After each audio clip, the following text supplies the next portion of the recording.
What's up, comic book fans? And welcome to Comics Icons. Now, JJ, what they call me. And today, we got more Fall of the House of X. This time with the fifth and final issue of the Fall of the House of X series.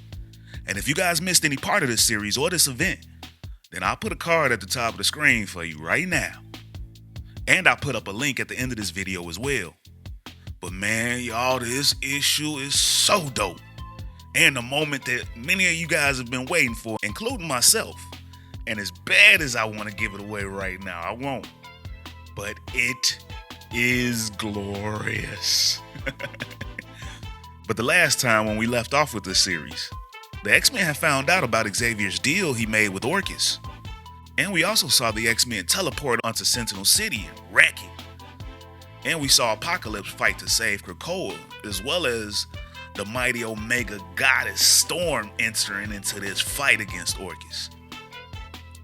So if you guys are ready to find out how this explosive series comes to an end, and what is this magical moment that's got me so geeked up, then you guys already know what time it is. Let's get it. So we picked this issue up right where the last one ended, and Nimrod is taking it to the X-Men. Man, he whoops on Wolverine so bad that part of his jaw is missing. He's pissed right now that the X-Men have ruined Sentinel City. But now all that means is everybody on Earth is gonna have to be taken out in a much more drawn out and bloody way. He's fighting the X-Men on Sentinel City, in New York City, and in Washington, D.C. But he gets a nice little surprise in D.C. when he's fighting Polaris, and her pops Magneto rolls in, ready to team up with his baby girl against Nimrod. But Nimrod is so powerful that he's able to hold off the X-Men, and he really can't understand why they're even still fighting. He's already won this months ago. Meanwhile, Nightcrawler, after sabotaging Sentinel City's repair efforts, comes back to help save Cyclops. But then he's called away by Psylocke, who wants Nightcrawler to save Colossus, who had just gotten punched into space, and now he's almost out of sight. And honestly, I'm just mad that we don't get a chance to see Colossus getting punched into space. I bet that would have been a hilarious sight. So Nightcrawler bamfs away with the help of Psylocke guiding him to where Colossus is. Cyclops, though, is ready to risk it all, and he challenges Nimrod to fight him. Omega Sentinel, meanwhile, is at the controls for Sentinel City, and she's trying her damnedest to fix what Nightcrawler has damaged. But she's shocked when Rogue comes bursting into the control room from below it. And as Rogue and Omega Sentinel get ready to battle, Omega Sentinel tells her that Charles had cut a deal so they could live out their lives on their island. But now, since they refuse to bend the knee to the AI, she decides that she'll just kill the mutants and save Xavier for last. But what she doesn't notice is Psylocke, as she manages to crash in through the window behind Omega Sentinel and then stab Omega in the back of the head with her psionic blade. And then just as Rogue gets ready to stomp on the head of Omega, Psylocke holds her back because that psionic blade just fried her Sentinel mind. And now all that's left of her is her human brain. And it just got hit with a rush of regret and pain. So the ladies leave her to the hell of her own making and join in on the Nimrod fight. And for a minute, they had thought they'd turn the tide in this fight. But unfortunately, Nimrod stayed a step ahead. He had sent Colossus flying into space in order to draw Nightcrawler away from his sabotage efforts. Nimrod had fought this war billions of times during his simulated war games. He had killed billions in his mines.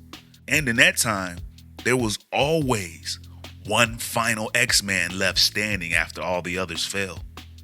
And that last man standing was always Cyclops. And Cyclops' orbital beams had the power to crack Nimrod's armor. But Nimrod knew it, so he was constantly evolving. So when Cyclops manages to crack his armor, it just repairs, and then he grabs Cyclops by the throat, and he tells him that he's at least the toughest of the X-Men.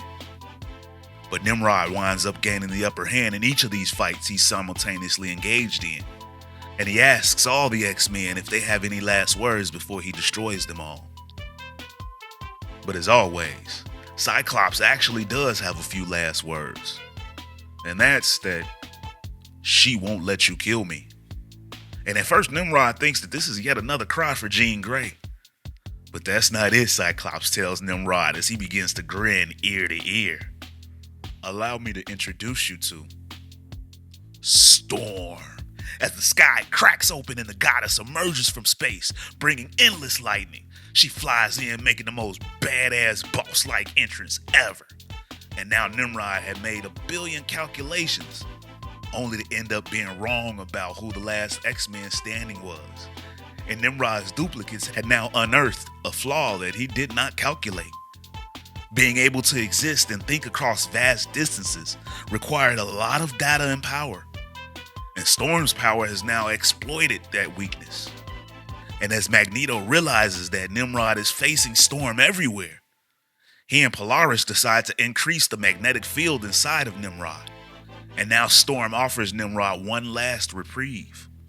Flee from the X-Men or die today.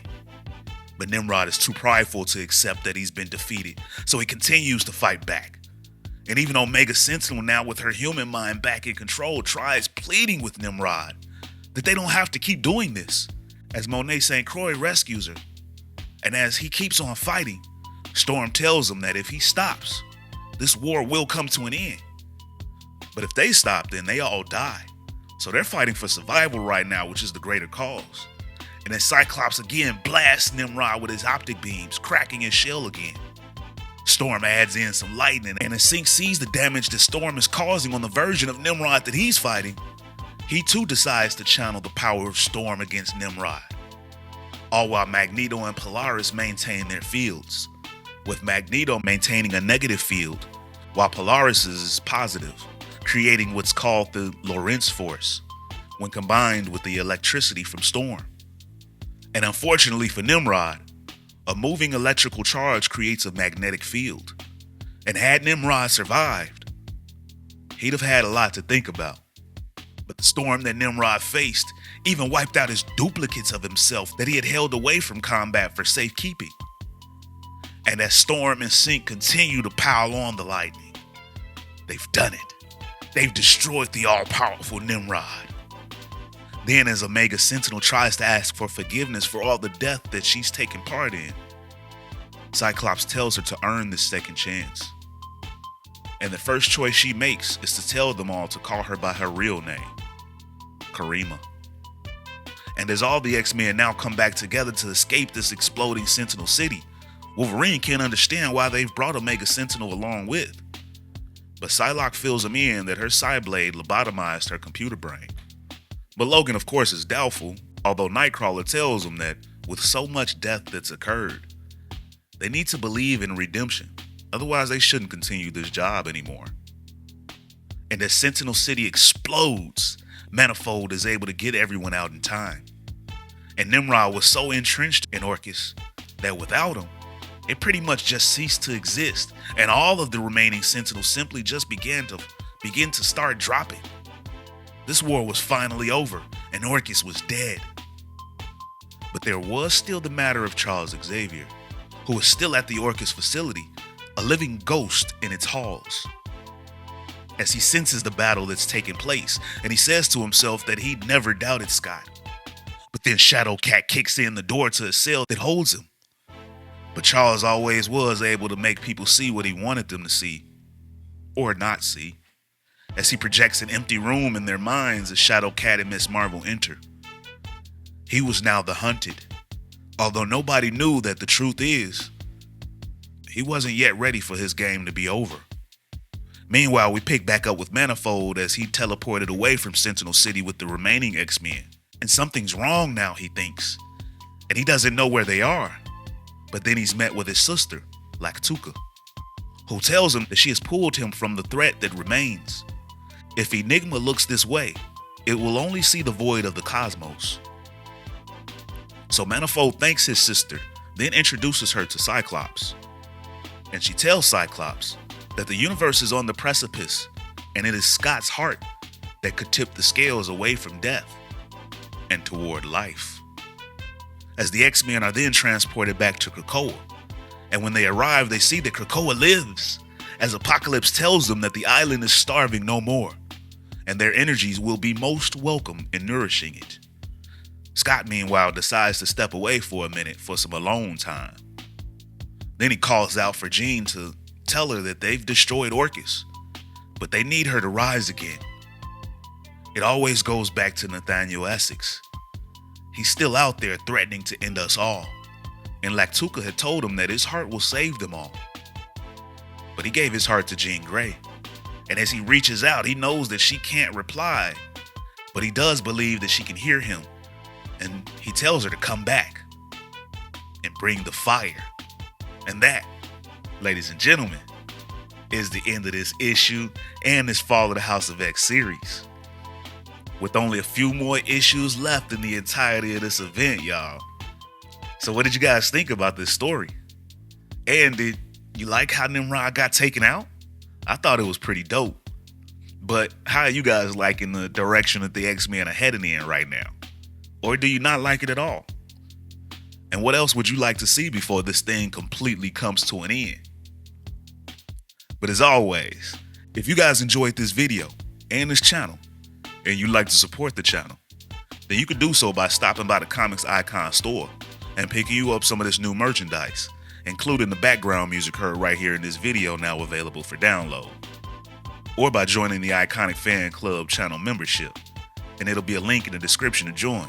But with your membership, your voice will be heard during our weekly interactive live streams with yours truly, where we could talk about everything that's been going down in these issues, as well as ones that you'd like for me to go over in the future and other comic book news. Plus, you guys will get loyalty badges, member shoutouts in these videos, and up to 20% off of Comics Icon's merchandise from the Comics Icon store. And now we've got new tiers to the memberships as well, starting at just 99 cents. Or you guys can donate to the channel with a super thanks. And if you're not able to do any of those, then you can still help out the future of this channel tremendously by dropping a like, share, and subscribe in the Comics Icons for more icons in the comic book world. But ladies and gentlemen, it's about that time. I'm out.